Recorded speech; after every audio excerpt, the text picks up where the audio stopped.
Stormy seas and lost souls. Who is it? She's dreamt of this before. It's coming. Is it? They say dreams are visions of our memories, thoughts and fears, as seen by our inner eye.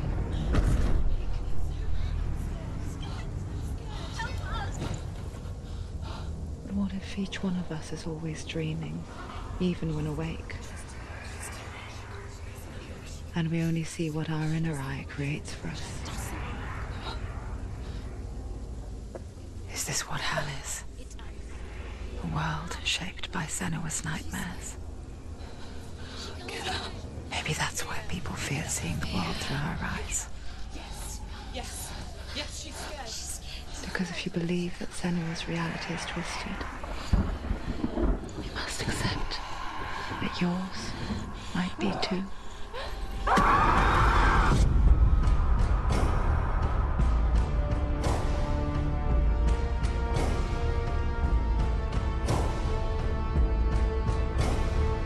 HELLBLADE: Senua's Sacrifice is a video game about Senua, a Celtic warrior on a vision quest into Viking territory.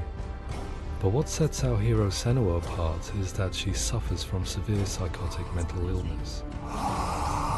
He knows she's getting closer. He can feel her coming closer. She's getting closer. They're watching. The original idea for HELLBLADE was to create a classic hero's journey, a journey of suffering, but one where the fantasy world is not another planet or alternate universe, but a world that is constructed in Senua's mind. But to do so would mean putting psychotic mental illness at the center of the experience, a subject that is still considered taboo, and a challenge that was both terrifying and exciting in equal measure. In HELLBLADE, the starting point was a newly discovered Celtic goddess called Senuna in Ashwell, Hertfordshire. When first discovered, her name was thought to be Senua, a name which I liked and kept. I wondered if Senua might have been a Celtic warrior like Boudica who stood up to the Romans. While the Romans had conquered all of Europe, there was a group of Celts up in the furthest reaches of the Roman Empire that could not be conquered, the Picts. And so the Romans built a wall, called Hadrian's Wall, that spans across Britain from sea to sea to keep the Pictish barbarians at bay. The Picts were known for their war paint, painted on with woad, and their matted hair clumped with lime. And so Senua would be a barbarian Pict in this image. What's your name? Senua. I haven't seen you before. I don't live home much. Oh, Zeno's daughter. I have to go. Wait. Orkney is off the coast of Scotland and was inhabited by the Picts, steeped in history and mystery, and so I made Orkney Senua's home and set the stage for a crisis. In the late 8th century, the first Vikings landed on the Orkney Islands. The population of the Picts crashed thereafter, replaced by the Norsemen of the 9th century. Were they wiped out?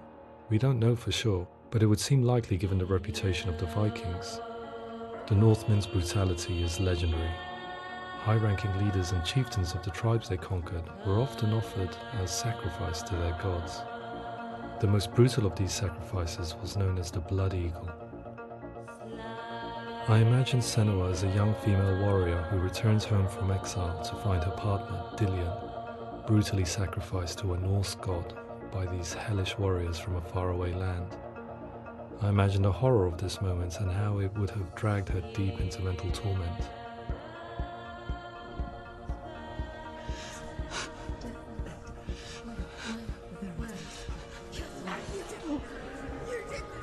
No!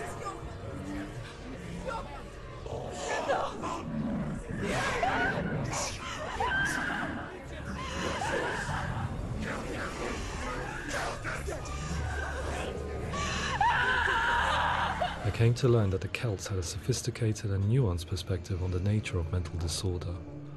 One term they used was gelt. A gelt is a man or woman who has been driven mad by a curse, battle trauma, or grief. The gelt would take to a life in the woods in search of penance, punishment, and purgation. And so Senua became a gelt, cursed by darkness, looking for redemption in the wilds. Another word the Celts used in reference to mental disorders was druth, meaning fool, or Liar. one who utters the words of God. They tell of the mad sinner who flees battle into exile and takes on a beastly nature, growing feathers on his body. The character called Druth in Hellblade is based on a little-known person called Findan, an 8th century Irish Celt who was captured and enslaved by the Vikings, but eventually escaped to Orkney where he became a monk. I will tell you my stories of hell, if I may walk with you. Upon meeting Senua, it would be his stories that fuel her quest deep into their world of gods. The Northmen say the world will come to an end. The sun will grow black, the earth will sink into the sea, the stars will disappear, fire and water will meet, flames will play against the sky. The heavens and earth and all the world will be burned, all the gods will be dead, and the warriors of Valhalla and people everywhere. Senua, prepare yourself for Ragnarok, for it is nigh. So the stage was set for a new adventure, a journey into the Norse underworld called Hell, a vision quest fueled by madness and myth, a fantasy that was created by Senua's own mind, and one that we would experience through her eyes. This is your mission. This is your quest. There is nothing else left. To make a game about a warrior with psychotic mental illness as its central theme was fraught with danger. Mental illness such as psychosis is still taboo and rarely acknowledged in a century of cinema, never mind the new medium of games. Where it does feature, it often conflates psychosis and psychopathy associated with a lack of empathy. It is unfortunate that these two words sound so similar that they are used interchangeably in media. I must admit that I didn't have to look very far to discover my own ignorance of the subject. So we reached out to Paul Fletcher, psychiatrist and professor of health neuroscience at University of Cambridge. Psychosis is a descriptive term, and it refers to having a loss of contact with objective reality. So it's characterized by two main sets of symptoms. One of them is hallucinations, where somebody experiences perceptions when there is no actual objective thing out there to perceive. You're already dead. Who are you? And the other is delusions, where somebody comes to very often bizarre, unpleasant, frightening beliefs when there's no good evidence in favor of them. There's no doubt about it. The source of the darkness is in Helheim, and the goddess Hela holds his soul there. We reached out to Welcome, a biomedical research charity that spends billions on research and awareness programs aimed at improving health. Mental health hasn't always been presented in the media in a way that is particularly helpful. It can be challenging to engage people with the subject matter, and there are a lot of preconceived ideas about mental health, and particularly schizophrenia and psychosis. So we hope our support allows the team to continue to collaborate with Paul Fletcher and with those who have experience of psychosis to create a game that provides a fresh perspective on the condition and allows audiences to engage with it in a way that just wouldn't be possible in any other medium. What started out as a brief consultation convinced me that we were only scratching the surface of an immensely deep and interesting subject that could enrich and change the very nature of the game. That's cool. Thanks so much for coming in. Pleasure. Thanks. It's really interesting for me. I'd love to be involved. It's fascinating. Absolutely. Our understanding of psychosis is still very much a mystery, and ways of treating it are still primitive compared to physical illness. After all, it is easy to see the pain and suffering caused by physical diseases or physical trauma. It is not so easy to see the mental suffering and trauma of severe mental illness. But what if we could find a way to see it? Games are capable of drawing you in for hours on end, playing the role of a character who is different from you, experiencing their perspective, and actively involving you in a world that functions with a different set of rules. Calls you to your death. It's an evil voice. If we were to represent Senua's psychosis, we would have to simulate voice hearing, a common attribute. But how can we simulate something we have no first-hand experience of? Professor Charles Fernyhough, a leading expert in voice hearing from Durham University, offered his help. Hearing voices is an experience that is usually associated with severe mental illness, and crucially we know that hearing voices is a part of ordinary life for many people who don't meet the criteria for mental illness. Yeah. Oh, that's not him in real life. We know voices vary according to where they appear in space. Voices can appear far away in the distance, they can appear right there in your ear, they can seem to be coming from inside your head. Based on the information Professor Fernie Ho provided, I put together a sound brief and invited some actors to the studio. We recorded the actors using a binaural microphone, which records the 3D spatial position of sound, replicating the way sound is heard by human ears. It gives you an incredible sense that the person you are listening to is right there beside you. Can't see how she's going.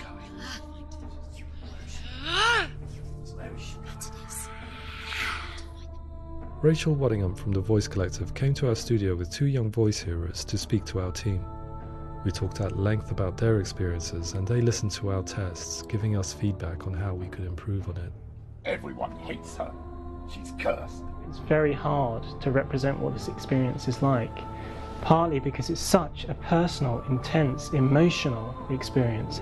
It's testament to how Ninja Theory have been listening to what the researchers are saying, but also, crucially, listening to the experts by experience. What they've come up with is so compelling. It's by far the best representation I've heard of what these experiences are like.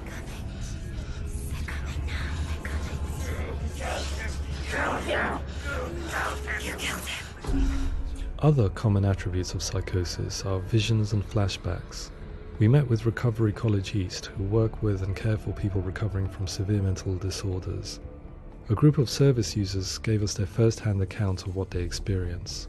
Sometimes when the visions or what we're seeing is too much, we become small until eventually we perhaps don't see anything. The people we spoke to, the stories they told, were fascinating, harrowing and mind-boggling. The reality of what people experienced was vivid, far exceeding what I could possibly have imagined. We went away itching to represent some of these visions and flashbacks in the game. Hands will know my heart is so, love is so far away. Don't you know how I wanna feel deeper? I could never know how you grow, all these days are killing me. Now I see deep in me insanity does unfold. I just wanna feel deeper, deeper. I just wanna feel deeper, deeper.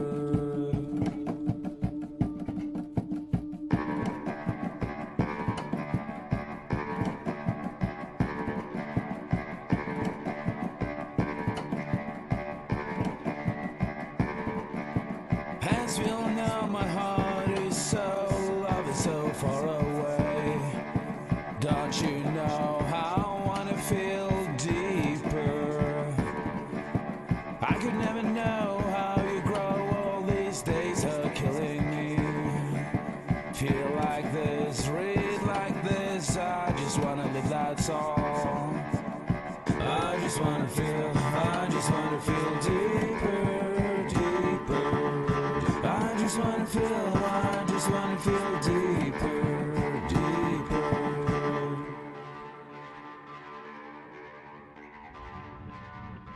To refine our work, we continue to hold meetings with Recovery College East over the course of a year and a half, showing them what we had achieved so far and refining the in-game representations based on their feedback. With their help, flashbacks, visions and changes in perception were woven into the story and gameplay of Senua. The students that are involved in this project are incredibly excited about being involved. They have described the experience as being important because it values their lived experience and shows that despite what we have been through, all of that experience becomes valid, that actually it's something that we should all be talking about. The experiences described range from beautiful to frightening beyond comprehension. I heard of a girl who has to live with an angry voice screaming at her, slamming on her doors and walls 24 hours a day. I met someone who would often see hanging corpses in a room, so real that she would sometimes try to rescue them. The panic and fear that comes with such visions is entirely understandable, and it can be a living horror for some. Worthless, weak, pathetic. Go on, feel sorry for yourself, because there is no one left to do that for you. I was urged by one fellow that we should not shy away from showing this horror, and so I was perpetually torn in making HELLBLADE. Had we gone too far with our representations or not far enough? broken and lost. Just like your soul. Come on.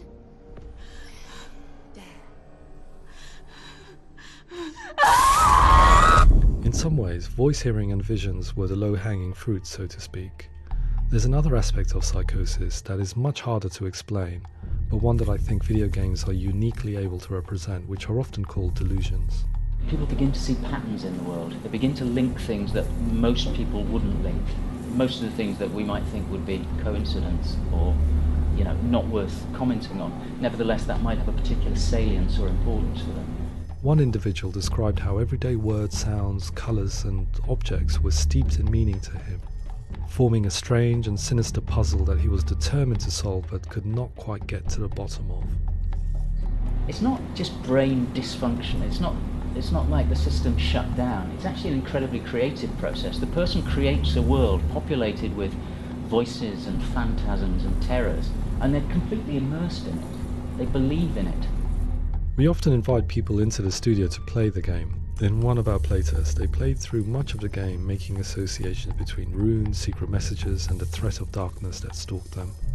There are many things that happen in the world of Hellblade that make perfect sense within the context of Senua's mind. The dark rot that's killing her slowly from within, the secret runes of the gods that block her path to Helheim, and strange associations that exist in the game to confuse you.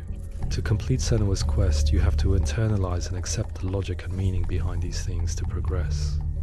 Afterwards they said that they didn't see much evidence of mental illness in the game. People with delusions of all sorts would argue the same thing, that they are not aware of their experience being abnormal in any way. I need this sword. It's important. Representing perception changes and thinking patterns within Hellblade gives us a set of symptoms common in psychosis. But people with lived experience were keen to emphasize another point, that it is wrong to define a person by their symptoms. Quite often, the illness comes not from the symptoms, but from the stigma, isolation and mistreatment that comes about from the rest of society. They say that I'm cursed. What if they're right? I needed someone to portray Senua, someone who could believably internalize her suffering.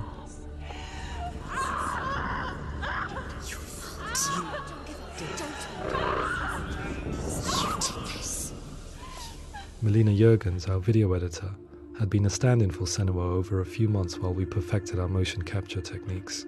Without realizing it, she had already auditioned for the role, and I knew her well enough to know that I didn't have to teach her to act, but to relive her own internal pain. As often is the case, those who have suffered mental anguish are never far from us.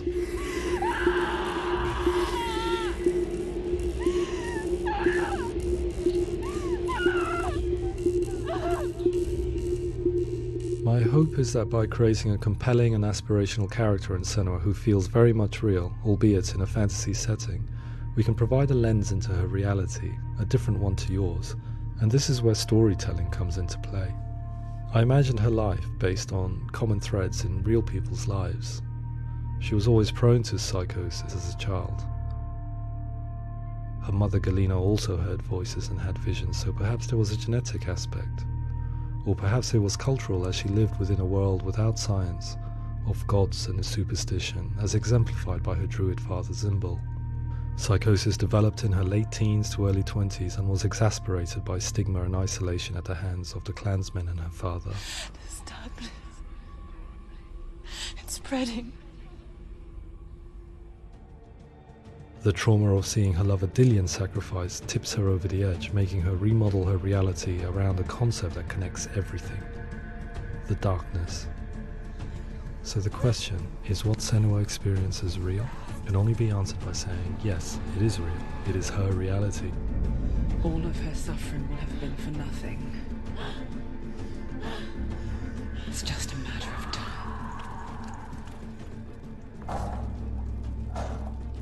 Towards the end of the project, service users and professionals that had collaborated with us were invited to see the near-final game. It was a chance to see if the game had reflected their views or if it had misrepresented them. For me, being involved in especially developing Senua's character has been really important, and being able to bring in my perspective and what I see and what I hear, and having that built into the game has been a real privilege. It's gritty and it's meaty, and there are some tough subjects in there that are being tackled with honesty.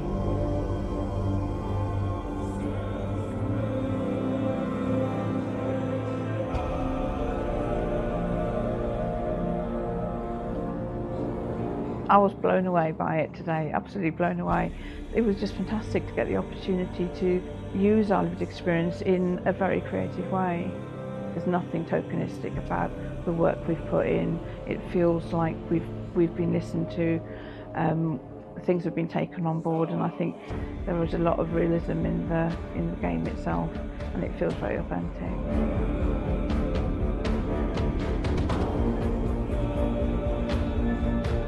HELLBLADE will give people a good experience of what it's like to hear voices and have those experiences. I'm glad that the guys at Ninja Theory have asked us to come along and help them build an experience that's positive when it comes out, and get myself a copy and have a go.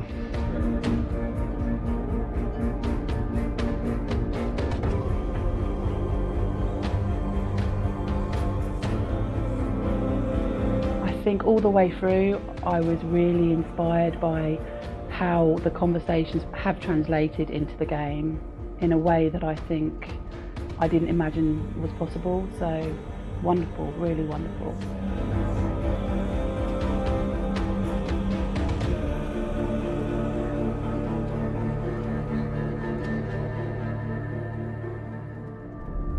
I really hope that others will follow the lead they've set and use the power of something like a video game to change people's perceptions, to increase understanding, and ultimately to make some of the stigma around voice hearing and other experiences go away.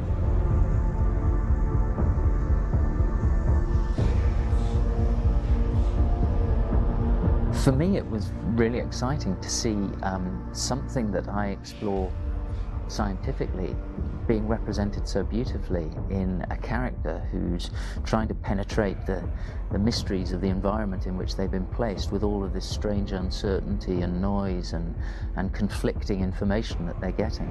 I'm very excited by this way of trying to represent mental illness, because I think it actually might be offering us insights that we wouldn't get from pure scientific explorations, and actually giving us quite an empathic view of what it might be like.